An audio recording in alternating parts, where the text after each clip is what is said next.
안녕하세요. 레그덤 투자자문입니다. 이번 시간엔 간단하게 4월 시장 업데이트 그리고 향후 시장 전망에 대해서 말씀드리도록 하겠습니다.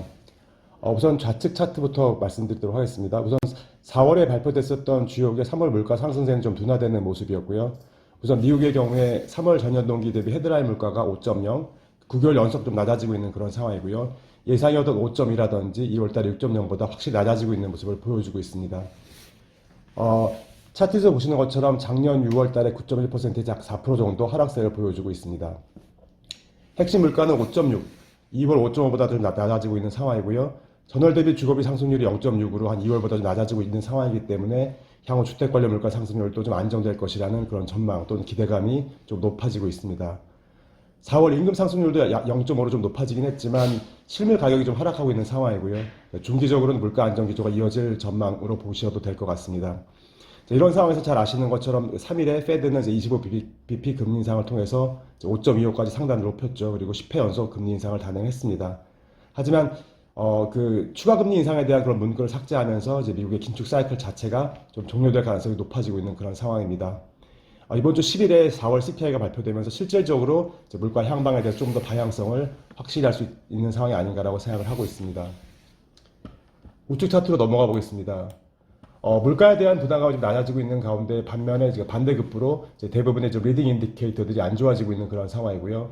차트에서도 보시는 것처럼 필라델피아 연내 제조업 지수가 마이너스 31.3, 달라스 연은이 집계하는 비즈니스 지수가 마이너스 23.4, 또 리치몬드 연은의 제조업 지표도 좀 낮아지고 있는 상황이고요. 컨퍼런스 보드의 선행 경제 지수도 한 12개월 연속 하락하고 있는 상황입니다. 반면에 뉴욕 연은이 집계하는 엠파이어 스테이트 제조업 PMI는 10으로 예상보다 좀 크게 좀 높아져 있는 상황이고요. 또 잘 아시는 4월 ISM 제조업 PMI는 47.1, 5개월 연속 50 이하를 유지하고 있긴 하지만 3월에 46보다는 좀 개선되는 그런 모습을 보여주고 있고요. 서비스업 PMI는 51.9로 역시 4개월 연속 상승세를 유지했습니다. 그보다 좀 앞서서 발표됐었던 S&P 글로벌의 미국 PMI 역시 종합 컴포짓 인덱스가 53.4로 상승하면서 세부 지표들 역시 제조업 50.4, 서비스업 53.7 등 대부분 2022년 6월, 7월 이후에 좀 최고인 그런 데이터를 보여주고 있는 그런 상황이고요. 또 부동산 가격도 3월 신규 주택 판매가 전월 대비 9.6% 증가하면서 예상을 좀 크게 웃돌았고요. 또 케이스 슐러 주택 가격 지수도 역시 2월 좀 시간 렉이 있긴 하지만 전월 대비 0.2% 상승하면서 7개월 연속 하락한 후에 반등하는 모습을 보여주기도 했습니다. 전반적인 경기 선행 지표들은 좀 혼도 양상이라고 볼 수가 있겠습니다. 지역적인 그런 심리 지표는 둔화되고 있는 데 비해서 가장 공신력이 있다고 ISM 지표는 낮은 수준에서지만 반등을 하고 있는 그런 상황입니다. 4월 마지막 주에 발표했던 미국의 M2도 전년 대비 마이너스 4.05%를 4개월 연속 좀 감소하고 있는 상황이고요. 얼마 전에 퍼스트 리퍼블릭 은행에서 좀 어떻게 보면 다시 시작되었다고 할 수 있는 그런 금융시장의 불안감도 지금은 좀 안정되어 가는 그런 상황이 아닌가라고 생각을 합니다. 결과적으로는 이제 페드가 원하는 그런 경기 둔화가 현실화되면서 지금부터는 미국의 경제 펀더멘탈이 이런 변화를 소화해 낼 수 있을지 이런 부분에 좀 관심이 집중되고 있는 상황이고요. 역시 그 키는 미국의 고용시장하고 궁극적으로 기업 실적에 달려있다고 볼 수가 있겠습니다. 다음 페이지로 넘어가서 고용시장부터 살펴보도록 하겠습니다. 우선 고용시장은 여전히 좀 탄탄해 보이는 게 사실이고요. 실업률은 좌측 차트의 노란색 선에서도 볼 수 있는 것처럼 3.4%까지 낮아져 있는 상황이고 실업자는 580만 명에서 신규 일자리가 980만 개, 여전히 실업자 한 명당 1.6개의 일자리가 남아있는 그런 상황이고요. 4월 신규 고용도 25만 3천 개로 예상이었던 18만 5천 개 크게 못 돌았습니다. 이렇게만 본다면 분명히 페드의 긴축이 다시 좀 강도를 높여야 되는 게 아닌가 하는 우려감이 나올 수도 있는 상황이긴 한데 역시 2월과 3월에 신규 고용이 대폭 좀 하향 조정되기도 했고요. 그러면서 아직까지는 큰 고통 없이 둔화 구매를 진행 중이라는 게 오히려 좀 더 설득력 있는 판단이 아닌가라고 생각을 합니다. 1분기 성장률은 이제 1.1%가 나왔죠. 예상 1.9%보다 크게 좀 하회하긴 했는데 변동성이 높은 그런 재고 감소가 가장 큰 원인이었고요. 오히려 개인 소비 지출은 증가하고 있는 그런 상황입니다. 결론적으로 미국 경제의 어떤 강력한 펀더멘탈 여전히 좀 유지가 되고 있다고 판단을 하고 있습니다. 이제 또 하나의 변수는 미국 부채 한도라고도 할 수가 있겠는데 세수가 예상보다 좀 적게 들어오면서 데드라인 6월달로 앞당겨질 수도 있다는 그런 우려감이 좀 커지고 있는데 그 시점까지 또 한도 증액을 하지 못한다면 금융시장에 추가적인 불안감이 될 수도 있겠습니다. 하지만 과거에도 그래왔던 것처럼 적절한 시점에 좀 타협안을 통과시킬 가능성이 더 높아 보이는 상황입니다. 우측 차트로 넘어가 보겠습니다. 이제 기업 실적에 대한 부분인데요. 4월 마지막 주, 4월을 기점으로 해서 S&P 500 기업들의 85%가 실적 발표를 마무리했고요. 결과부터 살펴보자면은 전체 발표했던, 실적을 발표했던 기업들 79%가 어닝 서프라이즈를 기록을 했습니다. 이 숫자는 과거 5년 동안 10년 평가도 높은 상황이고요. 또 실질적인 EPS 둔화도 이제 3월 말 예상치였던 것은 전년 대비 5.5% 정도 감소하지 않을까라고 생각을 했는데 현재 2% 정도 둔화되고 있는 그런 상황입니다. 세부적으로 보자면은 우선 금융주의 경우에 대형 은행들의 그 수리자 마진이 증가하면서 예상을 초과하는 실적을 발표했고요. 반면에 중소형 지방은행들은 예금 인출의 부담감이 좀 확인이 되면서 대부분 실적 둔화가 현실화되고 있는 상황입니다. 우측 차트의 그 초록색 바 차트의 첫 번째가 퍼스트 리퍼블릭 은행인데요. 워낙 예상이 안 좋았었기 때문에 예상보다 71%는 어닝 서프라이즈 기록을 하긴 했지만 잘 아시는 것처럼 이 은행은 이번 사이클의 세 번째 도산은행이 됐고요. 이 부분은 뒤에 다시 말씀드리도록 하겠습니다. 주목해야 될 부분 중에 하나는 그 보시는 가운데 있는 퀄리티라고 되어 있는 같이 그런 기업들인데 대부분 뭐 P&G라든지 코카콜라, 맥도날드, 펩시 같이 가격 결정이 높은 그런 퀄리티 기업들은 대부분 어닝 서프라이즈를 기록했고요. 특히 가이던스까지 견조하게 유지가 되고 있다는 상황입니다. 또 향후에는 가치보다는 실적을 바탕으로 한 이런 퀄리티 기업들에 주목해야 한다고 판단한 이유이기도 합니다. 그 옆에 보시는 것처럼 빅테크 기업도 역시 마찬가지입니다. 뭐 마이크로소프트, 알파벳, 메타, 아마존 그리고 지난주에 발표된 애플까지 대부분 예상을 초과하는 그런 좋은 실적을 발표했습니다.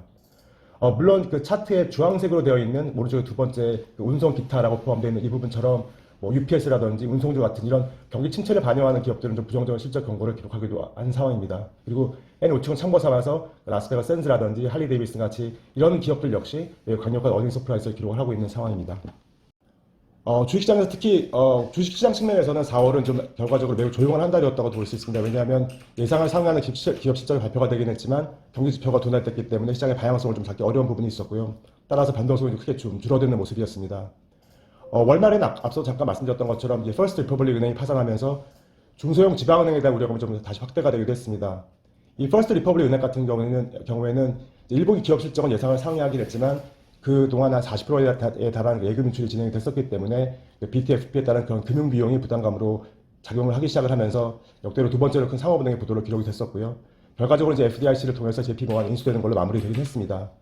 이 퍼스트 리퍼블릭 은행 같은 경우에는 다른 미국 은행들과는 좀 다르게 원리금 분할 상환이 아닌 이자만을 징수하는 그런 영업 방식으로 좀 급속도로 규모를 키워왔었고요. 이러한 어떤 위험 관리 소홀 덕분에 조금 부도로까지 이어졌다고 볼 수 있을 것 같습니다. JP모간은 이 퍼스트 리퍼블릭 은행을 인수하면서 이 사태로 중소형 지방은행들의 이슈는 이제 거의 끝나간다고 언급을 했었는데 시장에서는 아직까지는 그 여진이 좀 남아있는 그런 상황으로 보입니다. 자, 4월 전체 자산구매 성과는 좌측 차트에서도 보시는 것처럼 주요 지수들은 1% 정도 수준의 상승대로 4월을 마감을 했고요. 채권 및 헤지펀드들 다 0.3에서 0.5% 정도 오름세를 기록을 했습니다. 상대적으로 테마 주식 경매주가 좀 높은 저희 레그넌 풀은 한 0.2% 정도 하락을 했고요. 이머징 주식이 0.4%로 가장 낮은 성과를 기록한 것으로 나타났습니다. 우측 차트에서 보시는 것처럼 이제 그 레그넌 풀 내의 8개 업종 중에서는 리츠 업종 0.8%, 자산 배분 0.7% 정도의 성과를 기록을 했고요. 커머디티 업종은 이제 월말로 접어들면서 경기 침체 우려감을 좀 급락하면서 보합선에서 그리고 역시 좀 테마주의 비중이 높았던 주식 업종은 마이너스 1.4% 정도의 성과를 기록하면서 4월 한 달을 마감했습니다. 다음 페이지는 전략 성과에 대한 부분입니다. 4월 달에는 39개의 전략 성과 중에서 26개 전략이 플러스 성과를 기록을 했고요. 14개의 전략이 마이너스 성과를 기록한 것으로 나타났습니다. 세부 전략별로는 이제 주식 상승이라든지 채권 금리 상승에 함께 베팅을 했던 시티 헤지 펀드 전략이 월간 한 3.5%로 가장 높은 성과를 기록을 했고요. 금리 해지 전략도 2.6% 정도 견조한 성과를 시현했습니다. 또 경기 침체 우려감에 따라서 귀금속 업종도 역시 두 달 연속 상위권의 성과를 유지한 것으로 나타났습니다. 보시는 차트에 맨 우측 주황색 바차트라고 보시면 될 것 같습니다. 반면에 월말 유가라든지 기초금속 가격이 좀 급락을 하면서 귀금속을 제외한 커머디티 전략들은 대부분 마이너스 2% 정도 성과를 기록을 했고요. 또 DBI 지수의 선물에 투자하는 그 ETF 가격이 좀 급락하면서 같은 전략을 포함하고 있는 기타 헤지펀드 전략이 마이너스 5.3%로 4월 한 달 동안은 가장 낮은 수익률을 기록을 한 것으로 나타났습니다. 그 이외의 대부분의 나머지 전략들은 플러스 마이너스 1% 정도의 박스권에서 움직임을 보였다고 보시면 될 것 같습니다. 실적이 중요한 변수가 되면서 저희 풀 내에서도 이제 테마 주식 같은 경우는 2.7% 정도 하락했고요. 반면에 업종 주식은 0.7% 정도 상승을 했는데 좀 어떤 대조적인 모습을 보여주기도 했었는데요. 테마 주식 같은 경우는 아직 개별 종목의 실적 발표가 다 끝난 상황이 아니고 다 끝난 다음에 전체 테마 ETF들의 이런 개별 종목의 실적이 반영되기 시작하면서 좀 정상 궤도로 회귀할 수 있지 않을까라고 생각을 하고 있고요. 최근 들어서 빅토리오 전략이라든지 이런 부분의 전략 성과가 많이 좋아지고 있는 부분이 이런 부분에 반영하고 있지 않나라고 생각을 합니다. 다음 페이지로 넘어가서 저희 포트폴리오 성과를 업데이트 해드리도록 하겠습니다. 전반적으로 4월도 저희 포트폴리오는 좀 부정적인 흐름이 있었던 게 사실이었던 것 같고요. 월 초에 반등했던 은행주들이 역시 월말로 다시 약세를 좀 전환을 했었고요. 상대적으로 은행주의 비중이 높았던 인컴형 전략들의 성과가 좀 부진해졌고 또 신용물들도 여전히 좀 모멘텀을 확보하지는 못하고 있는 상황입니다. 포트폴리오별로는 자산 배분에는 큰 변화가 없는 상황이었고요. 자산 배분형 포트폴리오가 월간 3.7% 정도 상승을 했고, 이제 대체 투자형은 실물 가격 조정 때문에 1% 정도로 상승폭이 좀 축소됐습니다. 상대적으로 빅테크의 비중이 낮은 혁신 주식형 포트폴리오 같은 경우에는 반도체 업종이라든지 사이버 보안 업종이 좀 조정을 받으면서 월간 1% 정도 하락을 했고요.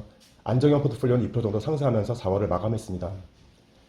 4월 마지막 주의 문제는 이제 FOMC 결과보다도 이제 금융업종이 리스크였다고 볼 수가 있겠고요. 하지만 문제가 되고 있는 패브웨스트라든지 웰슨 얼라이언스 같은 은행들은 잘 아시는 것처럼 예금의 70% 이상이 예금자 보호 대상입니다. 또 반면에 좀 어떤 수급상의 불안감이라든지 일부 헤지펀드들 공모들 때문에 이제 폭락하는 모습을 보여주긴 했는데, 지난 금요일 날 JP 모간이 이 팩베스트를 포함한 일부 은행주들에 대해서 투자 등급을 사양 조정하면서 실질적인 위험은 조금씩 안정돼가는 그런 상황입니다.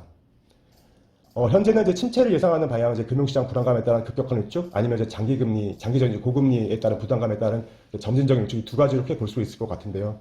앞서 말씀드렸던 것처럼 결론적으로 금융업종의 불안감은 좀 제한적이라고 한다면 장기적인 경제 여건의 둔화가 좀 더 큰 문제일 텐데, 이 부분은 고용시장의 타이트한 펀더멘탈이라든지 이런 부분이 좀 상쇄할 수 있지 않을까라고 보고 있고요. 그렇기 때문에 여전히 경기 침체보다는 경기 둔화의 가능성이 더 높다고 생각을 하고 있습니다. 물론 어떤 강한 모멘텀을 기대하기도 힘든 상황이기 때문에 시장의 대세 상승보다는 이제 박스권에서의 차별화 과정이 전개될 가능성을 감안한 그런 포트폴리오 운영에 앞으로도 집중할 계획입니다.